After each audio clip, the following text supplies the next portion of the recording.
네, 오늘 말씀을 나누겠습니다. 오늘 말씀은 로마서 9장 10절부터 24절 말씀을 통해서 사실 로마서 9장 전체를 보는 건데요. 하나님의 은혜를 아는 성도라는 제목으로 말씀을 나누기를 원합니다.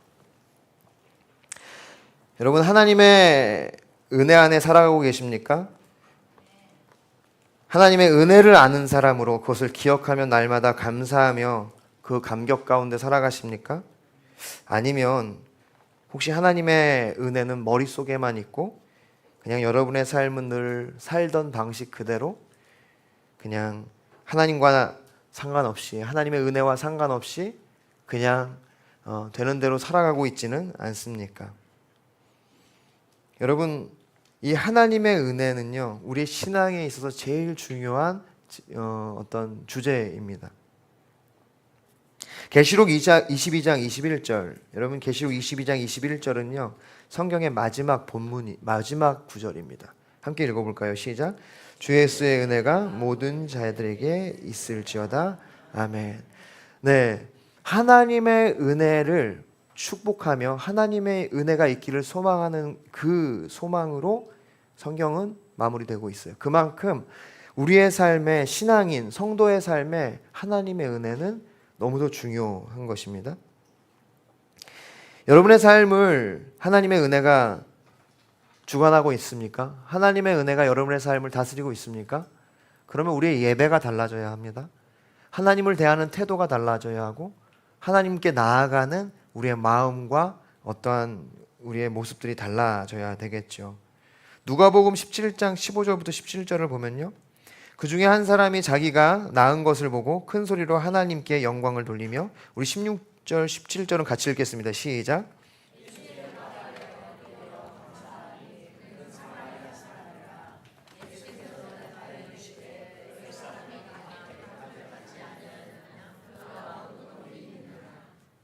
네, 우리가 잘 아는 말씀이죠. 예수님께서 나병 환자 10명을 치료하셨습니다. 회복시켜 주셨어요. 그런데 이 본문에 보니까 그 중에 9명은 그냥 갔고 1명만 예수께 와서 엎드려 절하고 감사를 표현했습니다. 9명은 감사하기는커녕 그냥 입 닫고 간 거죠. 여기 이것을 보고 예수님께서 누가복음 17장 18절부터 19절에 이렇게 말씀하십니다. 이 이방인 외에는 하나님께 영광을 돌리러 돌아온 자가 없느냐 하시고 그에게 이르시되 일어나가라 내 믿음이 너를 구원하였느니라 하시더라.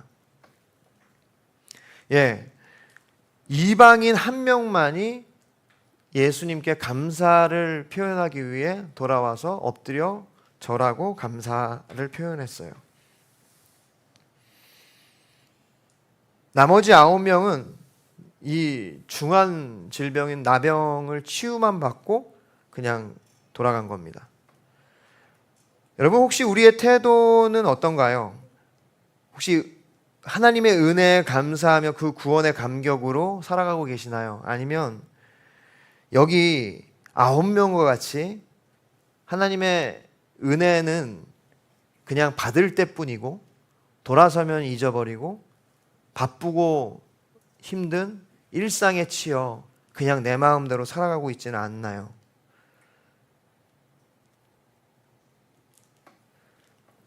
우리에게 주신 이 하나님의 은혜가 우리의 삶의 중심에 흐르며 우리의 삶을 주관하고 다스리고 있습니까? 아니면 하나님의 은혜는 잠깐뿐이고 그냥 형식적이고 무미건조한 신앙생활을 하고 있지는 않습니까?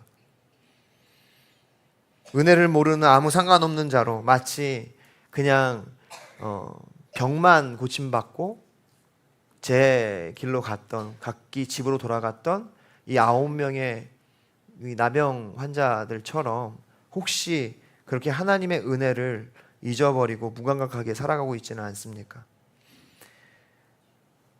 여러분, 여기 우리가 읽었던 말씀처럼 이 한 명의 나병 환자는 주님께 와서 하나님께 영광을 돌리고 그리고 예수님께 감사하고 절하면서 구원까지 얻게 돼요.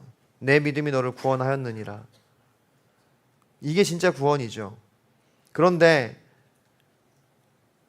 다른 9명은 그 구원에 이르지 못하고 병만 고침받은 거죠.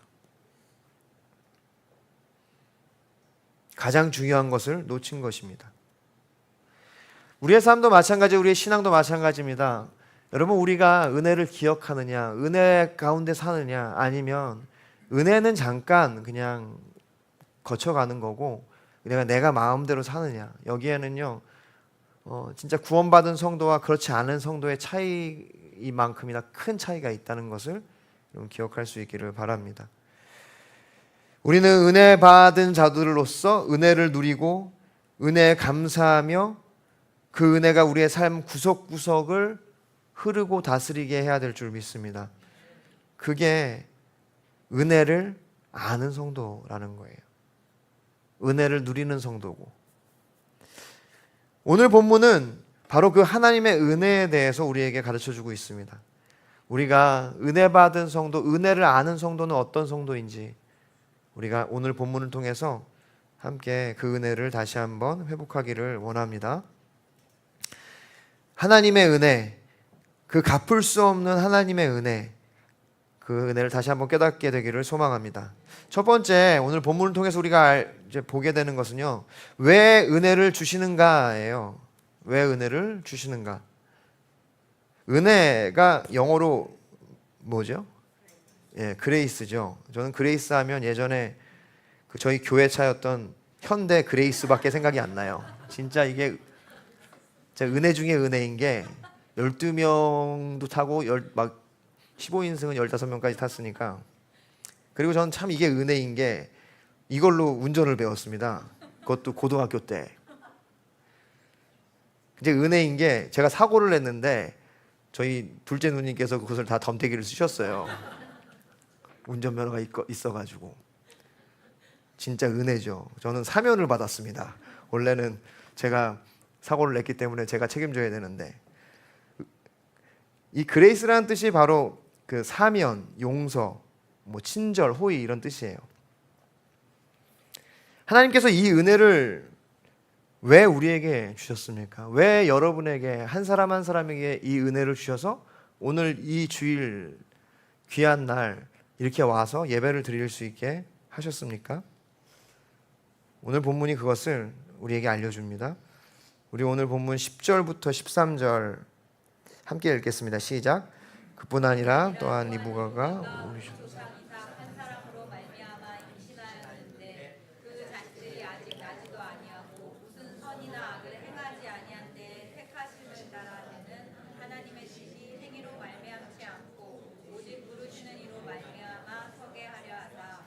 리브가에게 이르시되 큰 자가 어린 자를 섬기리라 하셨나니 기록된 바 내가 야곱을 사랑하고 에서는 미워했다 하심과 같으니라.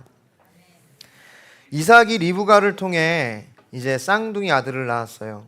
창세기 25장에 보면요, 이제 리브가가 쌍둥이를 뵀는데 뱃속에서 이 두 형제가 싸우는 거예요. 그러니까 엄마가 얼마나 놀랬겠습니까? 뱃속에서부터 싸우니까. 나와서 또 싸우면 놀래는데 뱃속에서부터 싸우니까 너무 이제 놀래가지고 하나님께 기도를 해요. 하나님, 어떻게 합니까? 이게 뭔 일입니까? 얘들이 왜 뱃속에서 싸우는 거죠? 막 이렇게 이제 기도를 한 거예요. 근데 하나님께서 오늘 이 대답을 주신 겁니다. 큰 자가 어린 자를 섬기리라. 그리고 말라기에서는 그것을 이렇게 얘기한 거예요. 하나님이 야곱을 사랑하셨고 에서는 미워하셨다. 다시 말하면 야곱에게는 구원을 베푸셨고 은혜를 베푸셨고 야곱을 불쌍히 여기셨다. 그러나 에서는 그렇지 않았다는 거예요. 버림을 받았다는 겁니다. 그러면 그 근거가 무엇인가? 이게 오늘 본문의 주제입니다. 왜 야곱은 은혜를 받았고 에서는 버림을 받았는가? 왜 여러분은 은혜를 받았고 왜 다른 사람들은 버림을 받았는가? 그 근거가 무엇인가? 오늘 본문 9장 11절을 보니까 그 자식들이 아직 나지도 아니하고 무슨 선이나 악을 행하지도 아니한 때 택하심을 따라 되는 하나님의 뜻이 행위로 말미암지 않고 오직 부르시는 이로 말미암아 서게 하려 하사. 그 뱃속에 있는 사람, 그 두 아들이 뭐 선을 행했겠습니까? 아니면 악을 행했겠습니까? 그 뱃속에 있는 야곱이 이제 형에게 형이 더 많이 양분을 많이 드세요. 저는 조금만 먹겠습니다. 이러진 않았을 거 아니에요. 그러니까 그 뱃속 안에서 무슨 선한 일을 행동하고 악한 일을 했겠어요. 그냥 태아였던 거죠.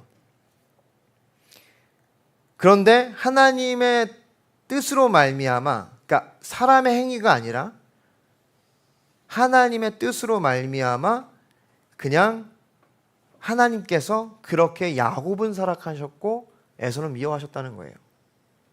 한마디로 하나님이 좋아서 그렇게 하셨다는 겁니다. 에베소 1장 4절부터 6절, 곧 창세전에 그리스도 안에서 우리를 택하사 우리로 사랑 안에서 그 앞에 거룩하고 흠이 없게 하시려고. 언제요? 언제 그렇게 하셨다고요? 창세전. 창세전이 뭡니까?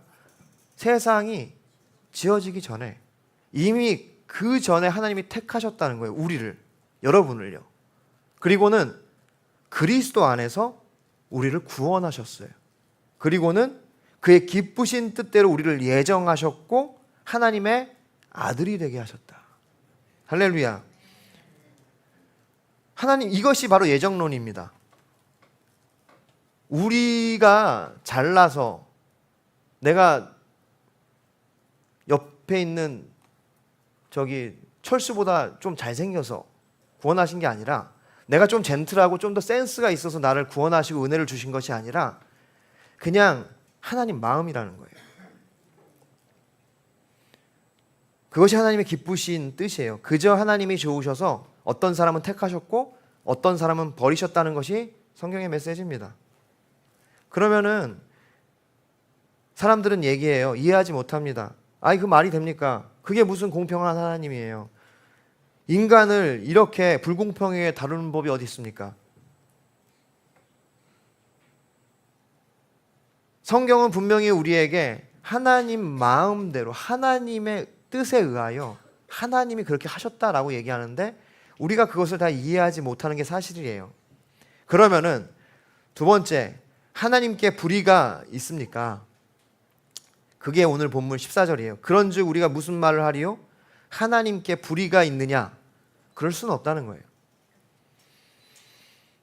하나님께서 누구는 택하시고 누구는 버리신 것에 대해서 불의하다고 할 수는 없습니다. 왜냐하면 하나님께서 결정한 것을 가지고 그것을 불이니 불공평이니 평가할 존재가 없다는 거예요.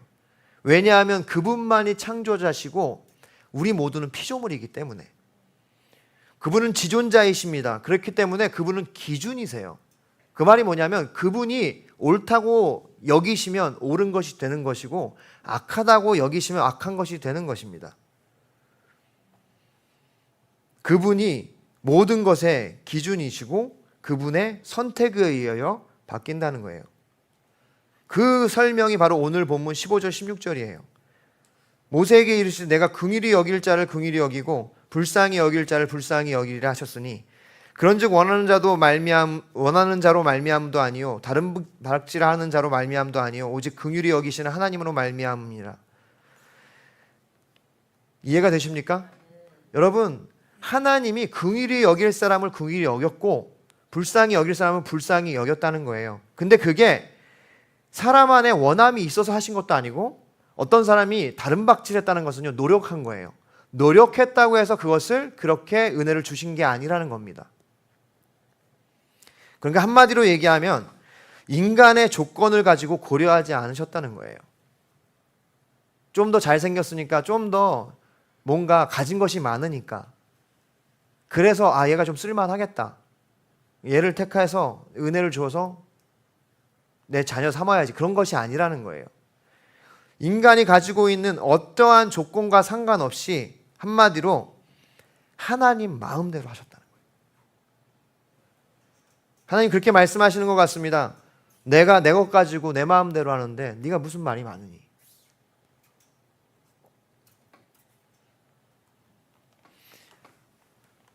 피조물이라는 것은 이 조물주가 어떻게 만들고 어떻게 다뤄도 할 말이 없는 것이 피조물입니다. 여러분, 이 조물주가 돌멩이를 만들었다고 돌멩이가 조물주를 향하여, 창조주를 향하여 왜 나 돌멩이로 만들었어요? 라고 얘기할 수 있습니까? 하나님이 필요에 따라서 만드시고 사용하신다는 거예요. 바울은 그것을 이제 17절, 18절 바로에 빗대서 얘기를 합니다. 성경이 바로에게 이르시되 내가 이 일을 위하여 너를 세웠으니, 하나님이 세우셨대요. 파라오를, 이집트의 파라오를 너로 말미암아 내 능력을 보이고 내 이름이 온 땅에 전파되게 하려 함이라. 무엇을 위해서요? 하나님의 전능하심을 나타내기 위해서 바로를 세우셨는데 어떻게 하셨어요? 18절에 보면 그의 마음을 완악하게 하셨다. 그 말이 뭐냐면 그를 강팍하게 하셨다는 건데, 언어적으로 보면요, 그냥 그를 내버려 뒀다는 거예요. 그러니까 네 마음대로 하고 싶은 대로 해, 이렇게 한 겁니다. 그게 완악하게 하다는 뜻인데, 사람이란 하고 싶은 대로 해라고 하면 어떻게 되냐면요, 로마서 1장 24절 그러므로 하나님께서 그들의 마음의 정욕대로 더러움에 내버려 두사 그들의 몸을 서로 욕되게 하게 하셨으니, 사람을 그냥 내버려 두면 죄를 질 수밖에 없습니다. 죄로 달려가는 인간의 본성 때문에 그렇게 될 수밖에 없어요. 그래서 로마서 1장 28절 29절 또한 그들이 마음에 하나님 두기를 싫어하며 하나님께서 그들을 그 상실한 마음대로 내버려 두사. 여러분, 심판은 뭐냐면요, 그래서 하나님 그냥 두시는 거예요. 얘가 믿든 믿지 않든 신앙을 주시지 않고 네 마음대로 해라 라고 하시는 게 하나님의 심판이라는 줄 여러분 믿으시기를 바랍니다. 그럼 어떻게 됐어요? 그냥 마음대로 내버려 두사 합당하지 못한 일을 하게 하셨으니 곧 모든 불의, 추악, 탐욕, 악의가 가득한 자요, 시기, 살인, 분쟁, 사기, 악독이 가득한 자요, 수군수군하는 자요. 이것이 인간이라는 겁니다. 그런 우리가 그런 한계를 가지고, 우리 작은 이 두뇌를 가지고 반문을 해요. 주님을 향하여, 하나님을 향하여. 이게 누구 탓입니까? 당신 탓 아닌가요? 이렇게 만들었으면 왜 우리를 심판하십니까? 그 말이 19절 말씀이에요. 혹 너가 나에게 말하기를 그러면 하나님이 어찌하여 허물하시느냐, 누가 그 뜻을 대적하느냐 하리니. 무슨 말씀입니까? 그럼 이렇게 하나님이 만들어 놓고 왜 심판을 하시고 왜 징계를 하십니까? 우리가 무슨 힘이 있다고? 우리는 만든 대로 하는 거 아닙니까? 여러분, 그런데 바울이 그거에 대해서 뭐라고 얘기하는지 한번 20절 21절을 보십시오. 이 사람아, 이거 굉장히 강한 표현입니다. 이 사람아 이렇게 하는, 약간 이런 우리나라 사람 그 어른들이 야 이 사람아 이렇게 하는 것처럼 비슷한 표현이에요. 왜냐하면 옛날 어른들이 번역한 거기 때문에. 이 사람아 내가 누구이기에 감히 하나님께 반문하느냐. 지음받은 물건이 지은 자에게 어찌 나를 이같이 만들었느냐 말하겠느냐. 토기장이가 진흙 한 덩이로 하나는 귀 쓸 그릇을 하나는 천이 쓸 것을 만들 권한이 없느냐. 오카는 목사님은 오늘 한 가지 말씀드리려면, 저는 이 설교를 오카는 목사님의 로마서 강해에서 이제 많은 영감을 얻어서 지금 말씀 나누는 겁니다. 이 출처를 밝히는 게 좋아요. 왜냐하면 나중에 사람들이 딴지를 걸 수 있어요. 베꼈다고. 어느 정도 베꼈습니다. 맞아요. 제가 이제 이런 책들을 통해서, 글들을 통해서 많이 배우고 있어요. 그런데 여러분, 그거 다 읽고 그걸 그대로 한다고 설교가 되는 것은 아닙니다. 체내화해서 이렇게 하는 거니까 여러분, 할렐루야. 더 이상 설명이 필요 없죠. 그래서 오카는 목사님은 이걸 뭐라고 표현했냐면, 너 입 조심해. 너는 너가 지금 누군지 몰라서 그래. 이제 이렇게 표현을 하셨어요. 맞습니다. 그 말이에요. 이 사람아 내가 누구에게 감히 하나님께 반문하느냐. 하나님이, 조물주가, 창조자가, 토기장이가 지능을 가지고 왕을 위한 그릇을 만들 수도 있고 아니면 변기를 만들 수도 있는 것이 이 토기장의 마음 아니냐. 그런데 이 변기가, 이 왕을 위한 그릇이 나 왜 왕을 위한 그릇을 만들었어? 난 변기가 좋아요. 이렇게 말이 되느냐 이거예요. 아니잖아요. 조물주 만드는 그 창조자의 마음대로 하는 거 아닌가. 무슨 반문을 네가 할 수 있느냐라는 말입니다. 그것은 너가 어떤 존재인지 모르기 때문이다. 네가 나를 모르기 때문에, 내가 창조자인 걸 너가 모르기 때문에 지금 함부로 말하는 거다라고 얘기하는 거예요. 그래서 전도서 5장 2절에서는 너는 하나님 앞에서 함부로 입을 열지 말며 급한 마음으로 말을 내지 말라. 하나님은 하늘에 계시고 너는 땅에 있음이니라. 그런즉 마땅히 말을 적게 할 것이니라. 저는 이 말씀을 읽을 때마다 참 마음에 와닿아요. 왜냐하면 제가 참 말이 많기 때문입니다. 어저께도 제 친구인지 원수인지 잘 모르겠지만 문성훈 목사님이 오셔가지고 막 이렇게 재미있게 막 하고는 이제 끝나고 같이 좋은 시간을 보냈는데, 친구입니다, 친구. 근데 이제 이제 그래요. 어쨌든 그런데 이제 보니까 말이 참 많아요. 저도 많고 그 친구도 많고. 그러니까 이제 우리는 언제나 이 말씀 앞에서 자신을 돌아봐야 되는 거예요. 이게 하나님 앞에서 입을 함부로 열지 말라는 것이 하나님의 뜻입니다. 여러분, 우리의 생각으로 하나님을 가늠할 수 없기 때문에 함부로 얘기하면 안 돼요. 그래서 신앙이 깊은 사람일수록, 하나님을 많이 아는 사람일수록 말을 되게 아낍니다. 조심하죠.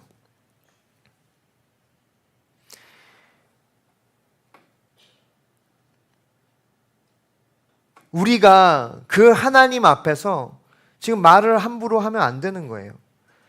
여러분, 오늘 본문을 계속해서 보면요, 만일 하나님이 그의 진노를 보이시고 그의 능력을 알게 하고자 하사 멸하기로 준비된 진노의 그릇을 오래 참으심으로 관용하시고. 무슨 뜻이냐면, 여러분, 이 세상을 살아가다 보면요, 정말 나쁜 사람인데 잘 되는 사람 많아요.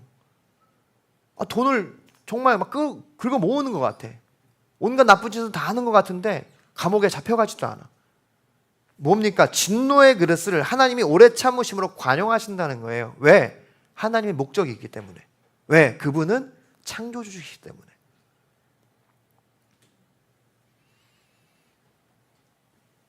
또한 영광받기로 예비하신 바 긍휼의 그릇에 대하여 그 영광의 풍성함을 알게 하고자 했을지라도 무슨 말을 하리요?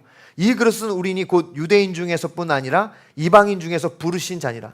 다시 말해서, 그러니까 우리가 주님께 긍휼을 받는 거지 우리가 그 긍휼을 선택하는 게 아니라는 겁니다. 그게 하나님의 은혜라는 거죠.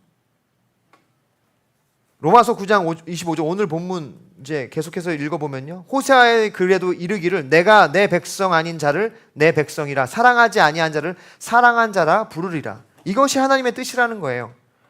무슨 말입니까? 여러분, 원래 선택받은 백성이 어디예요? 이스라엘 백성이에요. 근데 이스라엘 백성은 버리셨고 이방인인 우리를 택하셔서 오늘 이때 신앙을 갖게 하셨다는 거예요. 이것이 하나님의 은혜요, 하나님의 섭리요, 뜻이라는 것입니다. 그래서 어거스틴은 이런 얘기를 했어요. 선택받기에 합당한 자를 가려내는 것이 아니라 하나님은 만들어내는 것이다. 하나님은요, 하나님의 사람들을 만들어내는 거지 잘하는 사람을 가늠하여서 선택하시는 것이 아니라는 거예요. 믿으십니까? 이것이 바로 하나님의 은혜인데, 언제 선택을 하셨어요? 창세 전에 이미 택하셨고 그의 계획하신 가운데 우리를 부르셨다는 거예요. 이것이 무엇입니까? 이것이 바로 하나님의 섭리입니다. 그래서 세 번째는 하나님의 섭리예요. 오늘 본문 30절 32절이면 그런즉 우리가 무슨 말을 하리요? 의를 따르지 아니한 이방인들이 의를 얻었으니 곧 믿음에서 난 의요. 우리를 얘기하는 거예요. 우리는 율법을 모르던 사람들이에요. 그런데 하나님께서 택하셔서 믿음으로 구원을 받게 하셨다는 겁니다. 의의 법을 따라간 이스라엘은 율법에 이르지 못하였으니 어찌 그러하냐? 이는 그들이 믿음을 의지하지 않고 행위를 의지함이라. 부딪힐 돌에 부딪혔느니라.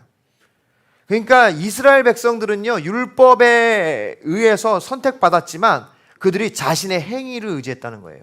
여러분, 여기에 믿음의 가장 중요한 특징이 있습니다.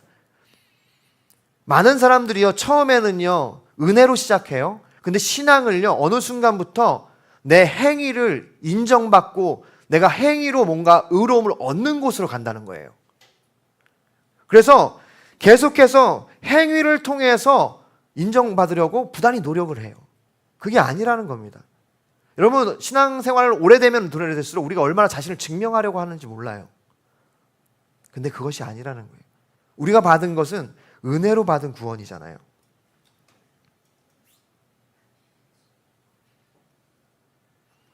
그래서 신앙이 없는 사람일수록 자신을 피하랍니다. 자신을 굉장히 드러내요. 내가 어떤 사람인지. 처음에는 안 드러내는데 아주 중요한 순간에 굉장히 드러내고 싶어 해요. 은혜를 잊어버린 사람이라고 할 수 있습니다. 이스라엘 백성이 그랬다고. 처음엔 은혜로 선택받아서 은혜로 살았는데 나중에 행위로 자신의 의로움을 증명하려고 했다는 거예요.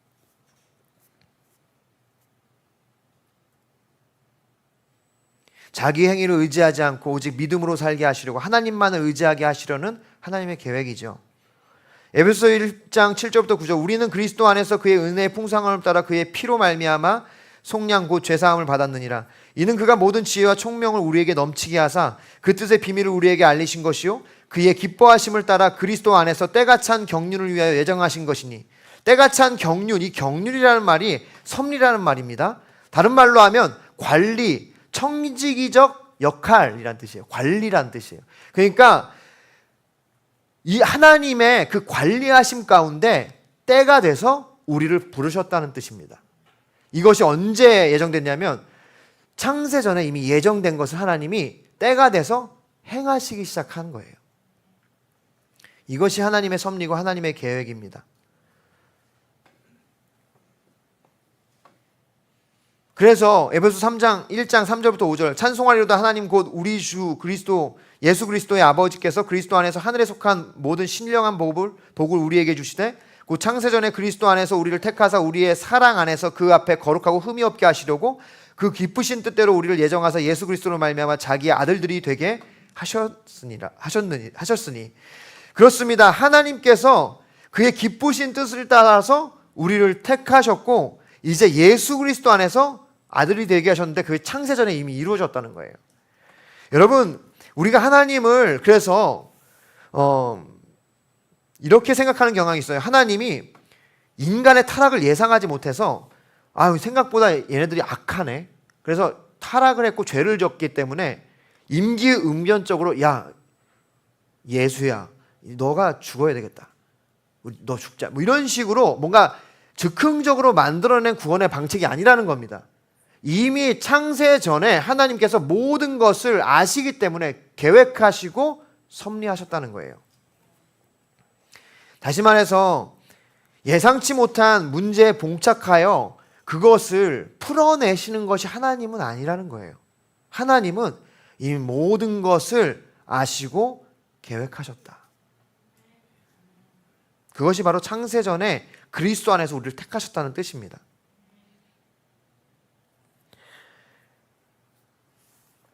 여러분 우리를 다시 한번 얘기하지만 내가 사랑받을 만하니까 내가 잘하는 것이 있으니까 하나님이 우리를 택하신 것이 아니에요. 한마디로 얘기해서 하나님이 좋아서 하셨다는 거예요. 100% 하나님의 은혜라는 겁니다. 만약에 우리가 받을 만한 자격이 있어서 그렇게 했다면 우리가 뭔가 일을 잘해서 그렇게 하셨다면 이거 굉장히 불안한 거예요.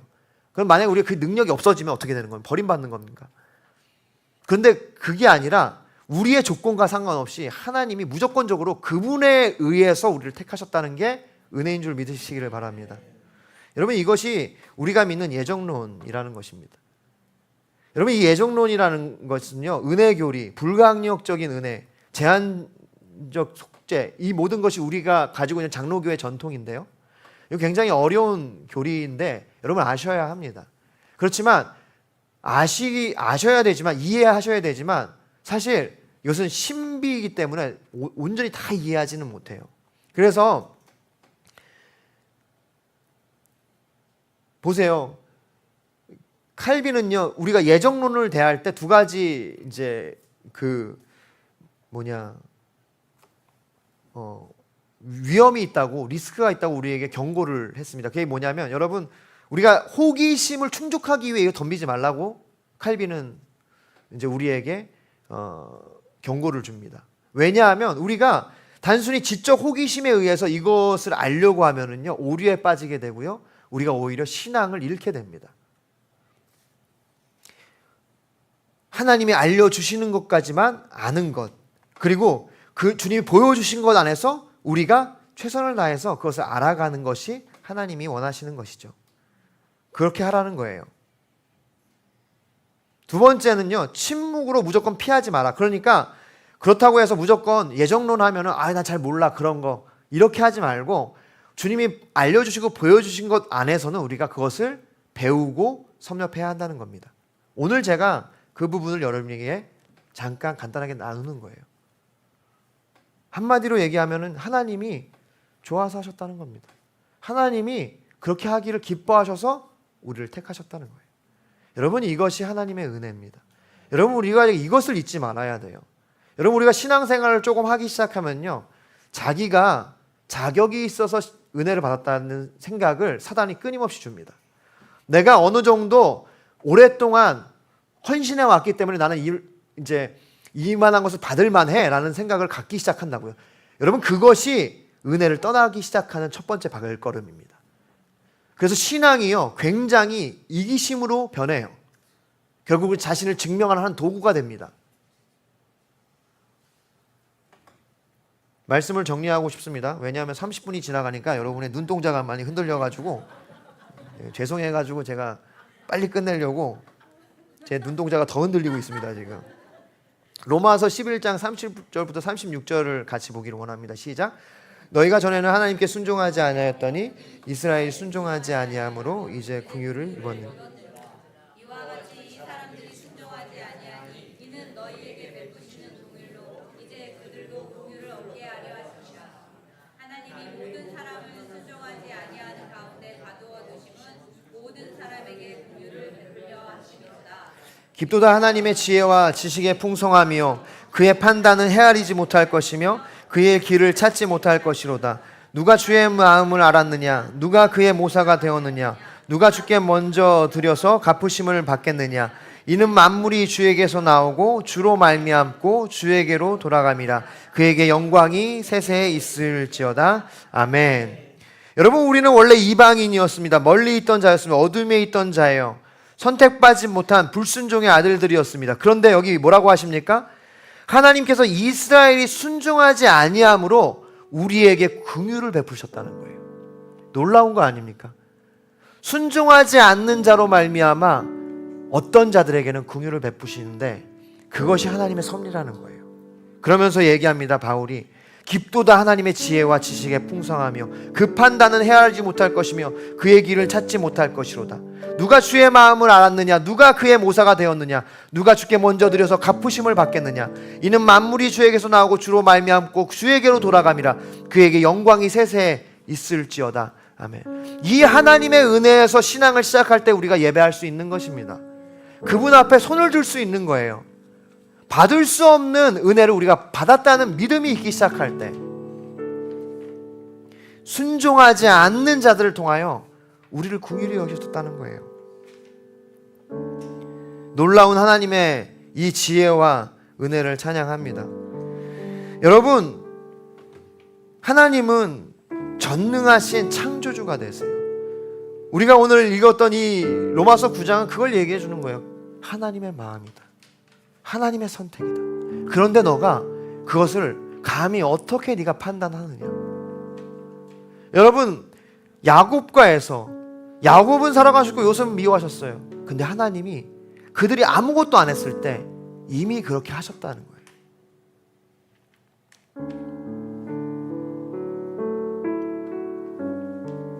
그런 은혜를 받은 여러분이 하나님이 하신 일에 손해배상을 청구하며 하나님을 저울질하고 계실 건가요? 아니면 그 하나님이 나 같은 사람을 선택하셨다는 것에 감동하며 감사하며 그 은혜를 누리며 사실 건가요?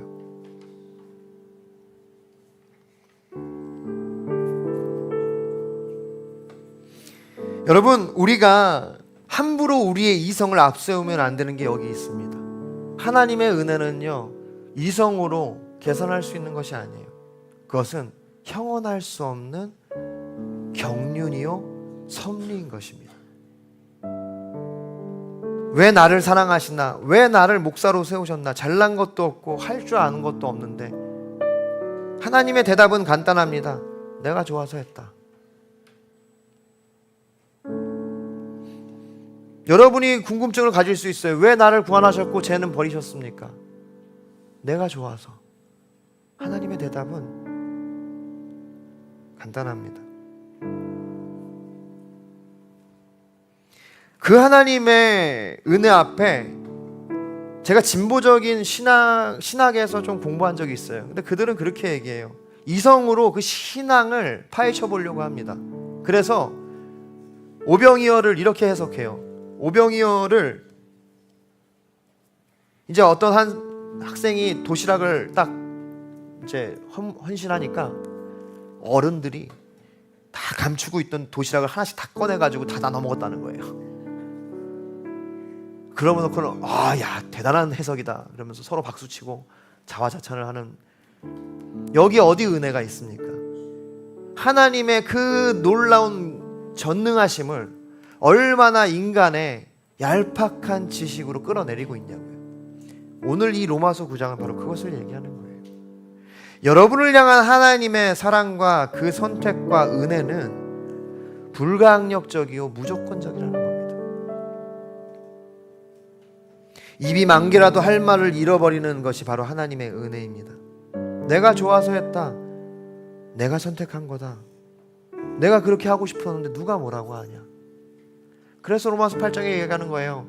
그 누구도 그리스도 안에 있는 이 사랑에서 너를 끊을 수 없다.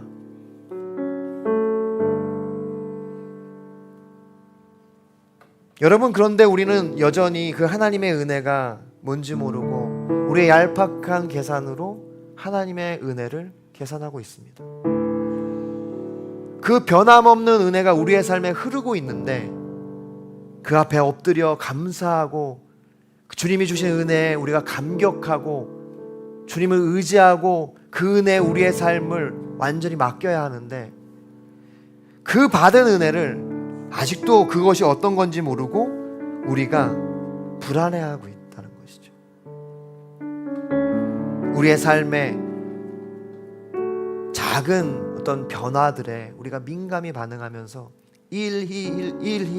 일비하면서 시시로 변하는 우리의 모습들 다 뭡니까?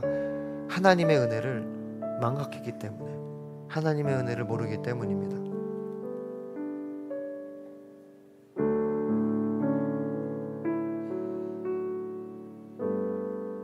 주님이 오늘 이 본문을 통해서 우리 가운데 말씀하시는 것은 한 가지예요.